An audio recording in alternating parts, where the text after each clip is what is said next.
खुली बात में एक बार फिर से आपका स्वागत है। तेलुगु फिल्म RRR के एक गाने नाटू नाटू को ओरिजिनल सॉन्ग कैटेगरी का ऑस्कर अवार्ड मिला है। भारत में ही एक बड़े भारतीय तबके को ये सफलता हजम नहीं हो रही है।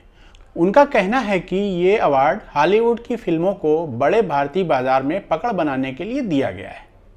कहने वाले ये भूल रहे हैं कि हिंदी फिल्मों को बिना ऑस्कर मिले भी भारतीय हॉलीवुड फिल्मों के अंधभक्त हुए पड़े हैं।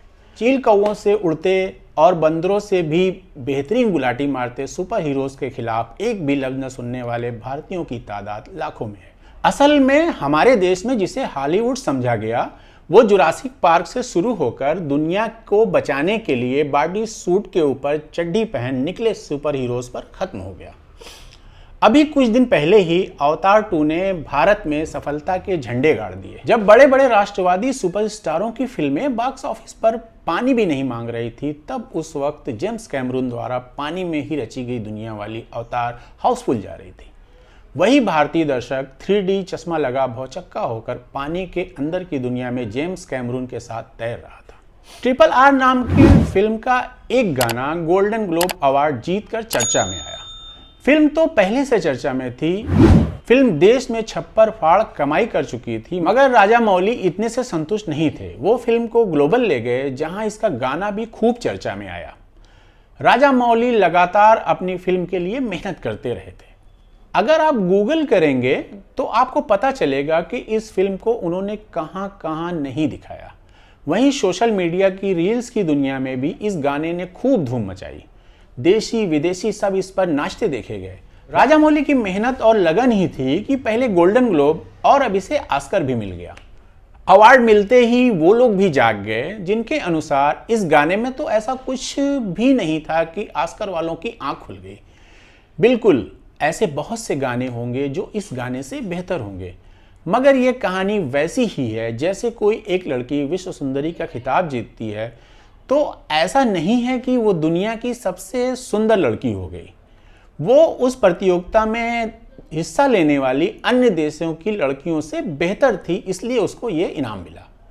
यही कहानी किताबों की पुरस्कार पर भी लागू होती है, कविता और कहानियों पर भी। ऐसे हजारों कवि और शायर होंगे जो गुमनामी में ही गुजर गए।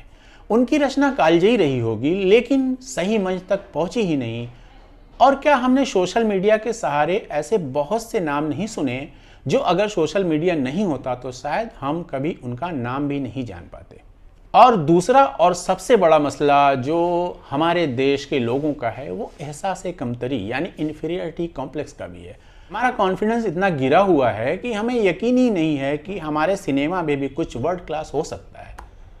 हर फील्ड में इतना कॉपी पेस्ट हुआ है कि अगर कुछ ओरिजिनल बन भी जाए तो यकीन ही नहीं होता कि अरे हमारे यहाँ ये भी हो सकता है क्या। मदर इंडिया एक बहुत अच्छी फिल्म थी, मगर ऑस्कर नहीं जीत सकी। लगान भी ओरिजिनल फिल्म थी, उसको भी ऑस्कर नहीं मिला। सलाम बॉम्बे को भी नहीं मिला। शायद उस समय उनके मुकाबले में उससे बेहतर फिल्में रही होंगी। मदर इंडिया के बारे में कहा जाता है कि ज्यूरी को यही समझ में नहीं आया कि पति के मरने के बाद हीरोइन ने दूसरी शादी नहीं की। अब लोचा ये है कि अगर हीरोइन ने दूसरी शादी कर ली होती तो मदर इंडिया कहां से बनती। आज एक गाने को अवार्ड मिला, हो सकता है हम कल कुछ और ओरिजिनल बनाएं और बिना राजनीति किए ईमानदारी से उसे ऑस्कर के लिए भेजा जाए तो हो सकता है कि फिल्म भी ये ट्रॉफी जीत जाए। सोचने में असंभव सा लगता है, लेकिन नामुमकिन कुछ भी नहीं है। और एक और गर्व करने वाली बात है, हिंदी फिल्मों की अभिनेत्री दीपिका पादुकोण को पुरस्कार देने वाले कुछ चुनिंदा लोगों में शामिल किया गया।